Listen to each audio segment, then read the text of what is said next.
সিলেট নাম শুনলেই সবার আগে মনে আসে অলিয়া উলিয়াদের দেশ, চা বাগান, জাফলং আর ৭ রঙের চায়ের কথা। আজকের পুরো ভিডিও জুড়ে আপনাদেরকে আমি দেখানোর চেষ্টা করব বাজেট ফ্রেন্ডলি রাতারগুল আর বিছানাকান্দি ট্যুর। চলেন শুরু করি। সকালবেলা ৮টার মধ্যে নাস্তা শেষ করে গতকালকের সিএনজি ড্রাইভারকে ফোন দিলাম। আজ সিলেটে আমাদের তৃতীয় আর শেষ দিয়ে। আজকের প্ল্যানটা একদম রিল্যাক্স, ঘুরবো রাতারগুল আর বিছানাকান্দি। সিএনজি ড্রাইভারের সাথে সারাদিনের জন্য ডিল হলো ১৮০০ টাকা। মাঝখানে যতক্ষণ ঘুরবো পুরাটা আমাদের ইচ্ছা মতো। যদি ঘুরে দেখার ইচ্ছা সত্যিই থাকে, আমার মতে আজকের ট্রিপটা কোনোভাবেই বাস বা টেম্পুতে করে দেওয়ার মতো না, কারণ এই স্পটগুলো ঘুরতে হলে আপনাকে রিজার্ভ করে যেতেই হবে, না হলে দেখবেন মাঝপথে অনেকটা হাঁটতে হচ্ছে বা বারবার গাড়ি বদলাতে হচ্ছে। মাজার রোডের সামনে তো শেয়ারে টেম্পো পেয়ে যাচ্ছেন, তবুও যারা একটু কম বাজেটে ট্রিপ দিতে চান তাদের জন্য একটা অপশন আছে। আম্বরখানা এলাকার ওই পার থেকে প্রতিদিন সকালে ২-১টা মিনি বাস ছেড়ে যায়, সেগুলোতেই ঘোরা যায়। সকালে গেলেই পাবেন, ওদের বললেই বলে দেবে কোন জায়গায় নামতে হবে, কিভাবে ঘুরবেন। আর যারা সাদা পাথর বা কাছাকাছি জায়গাগুলোও দেখতে চান, তারা আম্বরখানায় আসার পর সামনেই একটা বাস কাউন্টার পাবেন। এখান থেকেই বাসগুলো ছাড়ে। লোকগুলো খুবই ফ্রেন্ডলি, একটু কথা বললেই আপনাকে রুট, ভাড়া আর কোথায় নামতে হবে সব পরিষ্কার করে বুঝিয়ে দেবে। এখন আসেন আজকের ট্রিপে। শুরুতেই একটা কথা বলে রাখি, রাতারগুল আর বিছানাকান্দি এই দুইটা স্পটে ঘোরার খরচটা সিএনজি ভাড়ার থেকেও বেশি পড়ে, কারণ এখানে নৌকা, এন্ট্রি ফি এসব আলাদা লাগে। তাই আমি এই দুইটা জায়গা রেখেছিলাম শেষ দিনের জন্য। যারা মেজর স্পট যেমন জাফলং, মায়াবী ঝর্ণা বা বাজার ঘুরে দেখতে চান, তারা চাইলে একদিনই সিলেট কাভার করে ফেলতে পারবেন। আজকে প্রথম গন্তব্য রাতারগুল সোয়াম্প ফরেস্ট। অনেকেই একে রাতারগুল জলাবনও বলে। এই বনের বেশিরভাগ অংশই বছরের একটা বড় সময় পানির নিচে থাকে। যারা পুরো বন নৌকায় করে ঘুরে দেখতে চান, তাদের জন্য বর্ষাকালটাই বেস্ট। তখন পুরো বনই নৌকায় ভেসে দেখা যায়, তবে কোথাও নামার সুযোগ থাকে না, কারণ সবটাই ডুবে থাকে পানির নিচে। আর শীতকাল বা বর্ষা গেলে একটু শুকনো জায়গা থাকে, তখন মাঝিরা আপনাকে নামিয়ে দিবে ঘুরতে।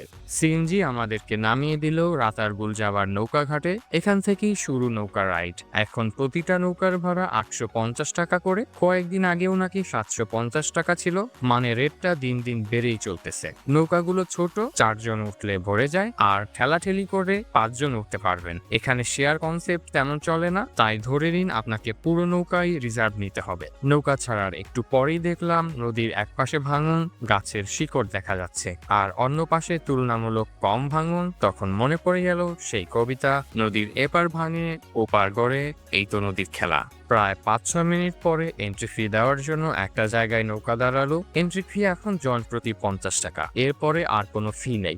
আমাদের নৌকাটা চালাচ্ছিল দুইটা ছোট ছেলে। ওরা গতি এমন দিচ্ছিল যে মনে হচ্ছিল রেস চলতেছে। একবার দুই নৌকায় ধাক্কাও লেগে যায়। তাই আমি বলবো, নৌকায় উঠলেই মাঝিদের বলে দিন আস্তে চালায় যেন। একটুখানি ভুল হলে কিন্তু ভুগতে হবে আপনাকেই।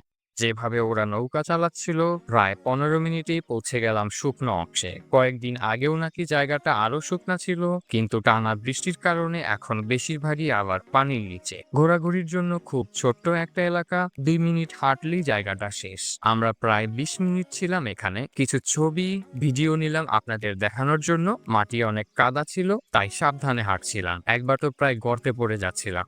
সত্যি বলতে এখানে দেখার মতো খুব বেশি কিছু নেই। যারা নৌকায় ভ্রমণ পছন্দ করেন তারা এই জায়গাটা উপভোগ করবেন। নৌকা থেকে ভিউই আসল আকর্ষণ। যারা সুন্দরবন গিয়েছেন তাদের কাছে এটা ছোট স্কেল মনে হবে। ছোট বন, শান্ত জায়গা, কুমির, সাপ কিছুই নেই, একদম নিরাপদ।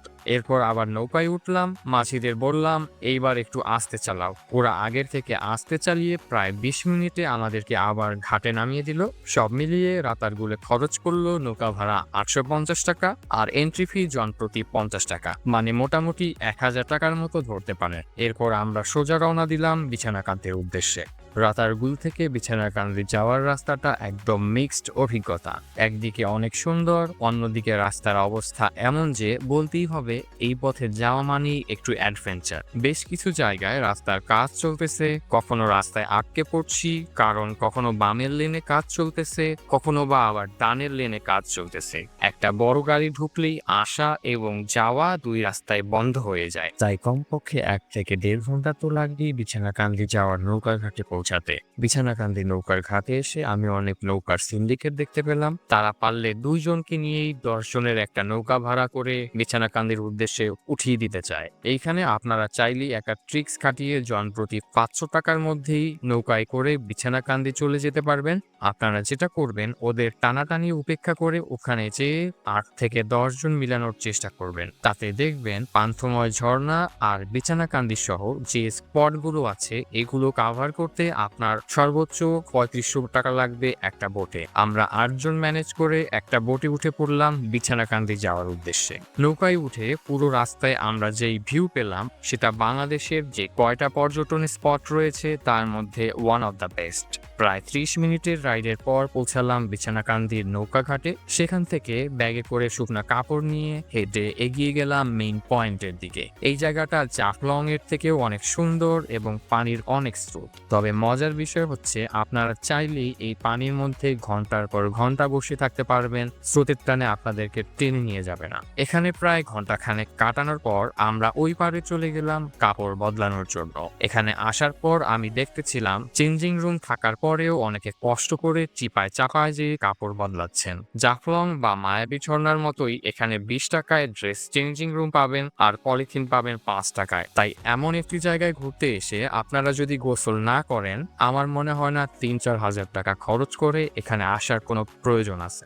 এরপর আমাদেরকে নৌকা থেকে কল দেয় পান্থময় ঝর্ণায় যাবার জন্য, কিন্তু ঝর্ণার কাছে যে আমাদেরকে বলে হেঁটে এগিয়ে যেতে, কারণ এখন ওখানে পানি নেই। আমরা দেখলাম প্রচুর কাদাযুক্ত মাটি ওইখানে, তাই সিদ্ধান্ত নিলাম থামবো না, সরাসরি নৌকা ঘুরিয়ে ফেরত আসা শুরু করলাম।